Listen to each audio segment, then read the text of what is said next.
La región boliviana de Santa Cruz cumple ya 15 días de huelga para exigir al gobierno del presidente Luis Arce que realice en 2023 y no en 2024 un censo poblacional que estaba previsto para este año.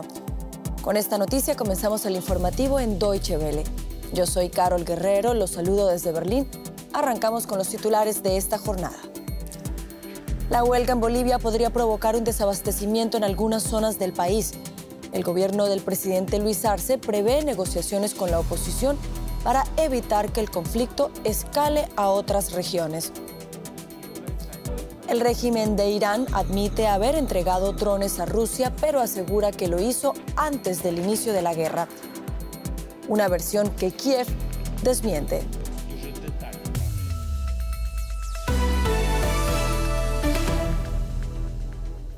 En Bolivia, el pulso político entre el gobierno del presidente Luis Arce y la oposición por el nuevo censo amenaza con la escasez de alimentos en algunas zonas del país. La oposición exige que el censo previsto inicialmente para este año se realice en 2024 y no en 2023 y no en 2024, como ha anunciado el gobierno nacional, que argumenta que por razones técnicas no se puede realizar antes. La disputa ha sido el detonante de una huelga en la región de Santa Cruz que ya completa 15 días. Bloqueos, puestos de control y manifestaciones, imágenes que se han apoderado de las calles de Bolivia desde el 22 de octubre. Entonces se iniciaron las protestas en Santa Cruz, el motor económico del país para que se adelante el censo al 2023. Desde el inicio del levantamiento, una persona murió y varias resultaron heridas. Y en esa región prosiguen los bloqueos de caminos, avenidas y carreteras interdepartamentales. Pero ese levantamiento contra la paz también ha aislado a la localidad de Santa Cruz y comienza a haber escasez de combustibles y alimentos, algo que alarma a los habitantes. Porque no solamente por el tema de la gasolina, que son para los vehículos livianos, es también el problema del diésel para las áreas cultivables, para el área rural, donde se utilizan ingentes grandes cantidades de combustible, de diésel, para manejar lo que es la agroindustria.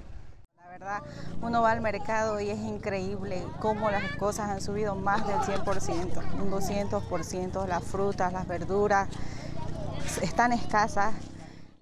El Ministerio de Economía denunció este viernes que las pérdidas económicas por las protestas ascienden a casi 504 millones de dólares. Ese mismo día, el Gobierno y Santa Cruz, junto a alcaldes y gobernadores de otros departamentos, abrieron una mesa de diálogo para definir la fecha del censo. El Ejecutivo aseguró que aceptará el pacto que surja. Si no hay acuerdo, Santa Cruz ya adelantó que no depondrá sus reclamos. Y muy atenta al desarrollo de esta noticia en Bolivia se encuentra nuestra compañera Tania Frank, a quien saludamos a esta hora en La Paz. Tania, ¿cuál es la situación en este momento? ¿Qué nos puedes contar con las buenas tardes para ti? Buenas tardes, Carol. Sí, la medida de presión que ha asumido ya Santa Cruz exigiendo el censo del 2023 cumple sus 15 días.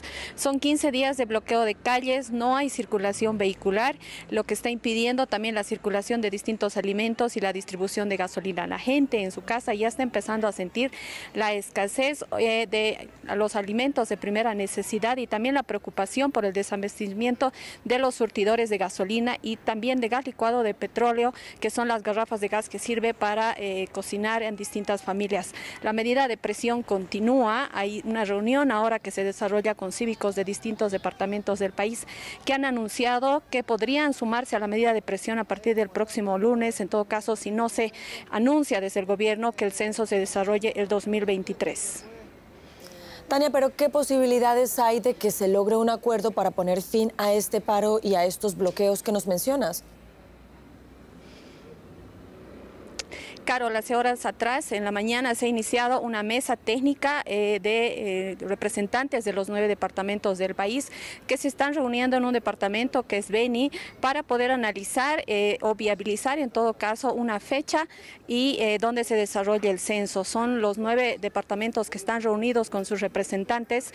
El Instituto Nacional de Estadística está presentando las 700 actividades en realidad que se tienen que desarrollar para concluir este proceso. Una vez terminada esta presentación, los delegados de los departamentos van a poder presentar sus propuestas de quienes están de acuerdo que se desarrolle el censo el 2023 y de quienes están de acuerdo en que se desarrolle el 2024, argumentando. Hay incertidumbre en todo caso también por cuál va a ser la metodología para definir la fecha que se va a desarrollar el censo. Esto está sucediendo ahora y bueno, la tensión continúa en la ciudad de Santa Cruz. Pues estaremos, Tania, muy atentos al desarrollo de los hechos. Tania Frank, en La Paz, gracias por estas informaciones. Y de La Paz, Bolivia, vamos a Lima, la capital de Perú, donde en estos momentos está teniendo lugar una multitudinaria marcha nacional contra el presidente Pedro Castillo. La protesta, convocada por diversos grupos políticos y asociaciones civiles, pide, entre otras cosas, la renuncia del mandatario y el llamado a nuevas elecciones generales ante las sospechas de presuntos actos de corrupción que rodean al mandatario. Esto ocurre mientras la oposición política prepara la tercera moción de vacancia contra Castillo desde el inicio de su presidencia. Ante esto, el presidente peruano reiteró este sábado su convicción de que acabará su mandato en 2026 y calificó a quienes tratan de sacarle del poder como enemigos del cambio.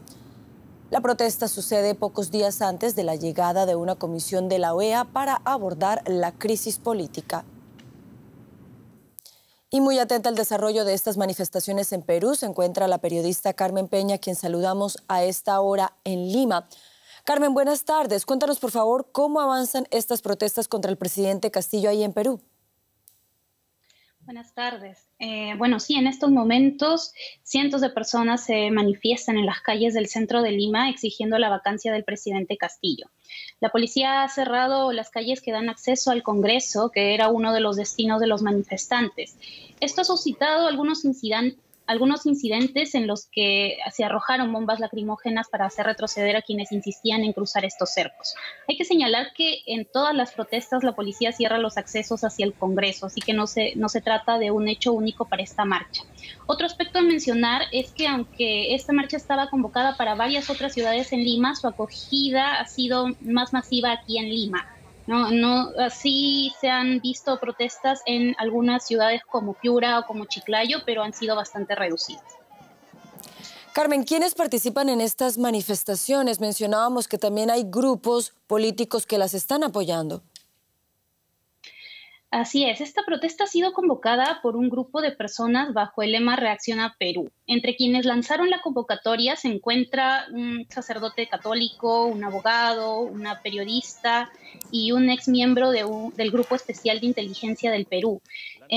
Todos ellos han asegurado que la movilización no está siendo dirigida por grupos políticos. Sin embargo, sí que se han sumado grupos políticos como el APRA del expresidente Alan García. Y además, varios congresistas de oposición han mostrado abiertamente su apoyo a la convocatoria, a la protesta, y se han sumado a la protesta. Si bien el malestar de la ciudadanía es legítimo y esta protesta de verdad suma de manera tangible a la presión que ya existe sobre el presidente Castillo, pues sus organizadores adolecen del mismo mal que la oposición, y es esta falta de credibilidad. Carmen Peña, en Lima, Perú, gracias por estas informaciones a propósito de las protestas que tienen lugar hoy sábado en Perú. Gracias.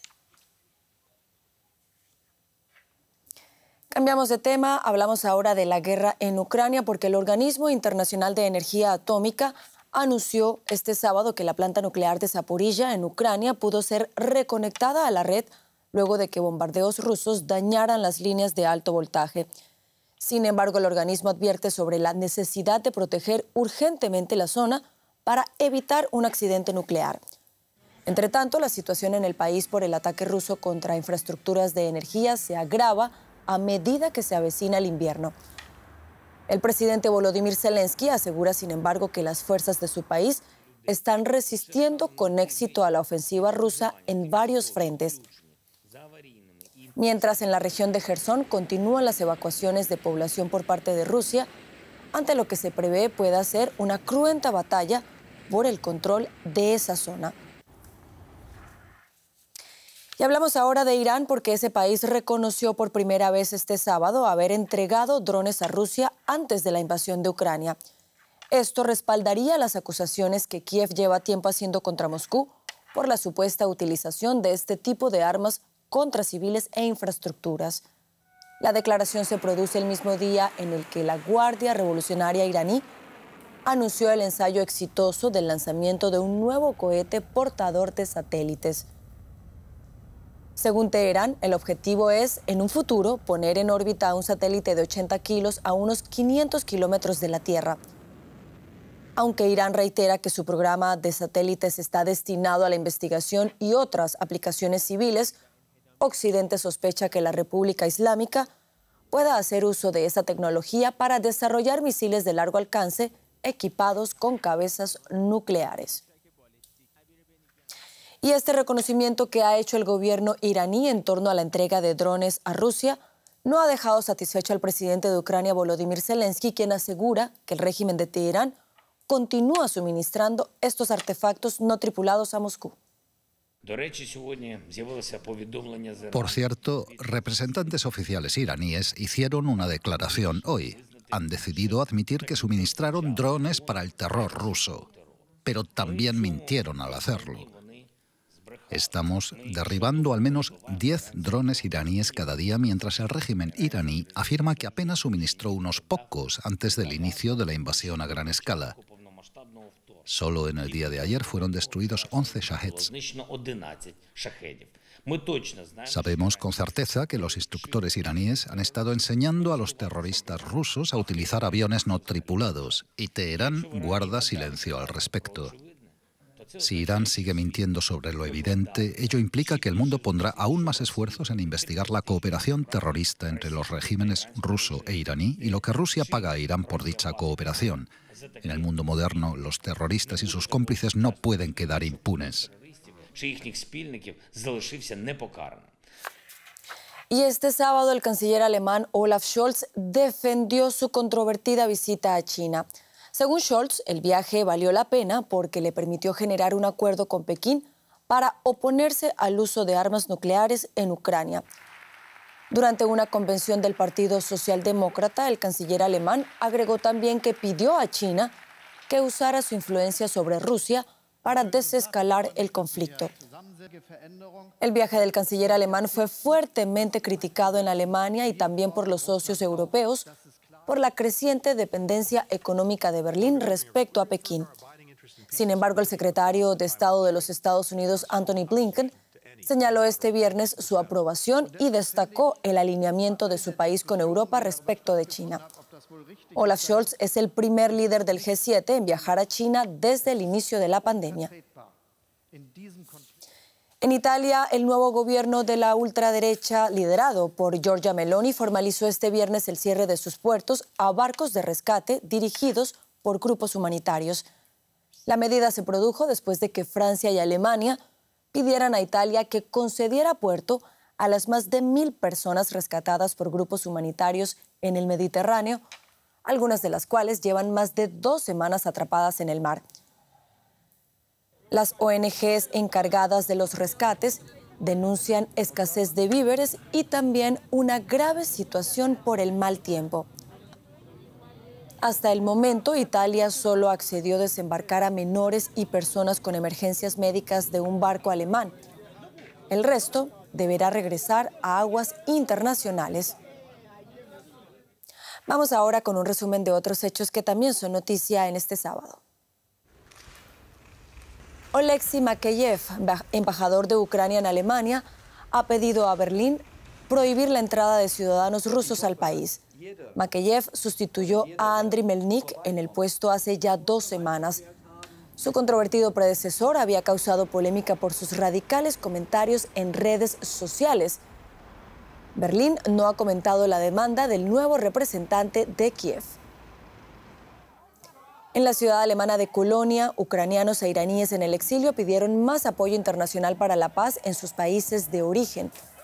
Los manifestantes de la denominada Marcha por la Libertad exigieron el respeto a los derechos humanos tanto en Ucrania como en Irán. Hasta aquí las noticias. Sigan conectados a Deutsche Welle. Los espero en menos de 1 hora con más noticias. Sigan con nosotros.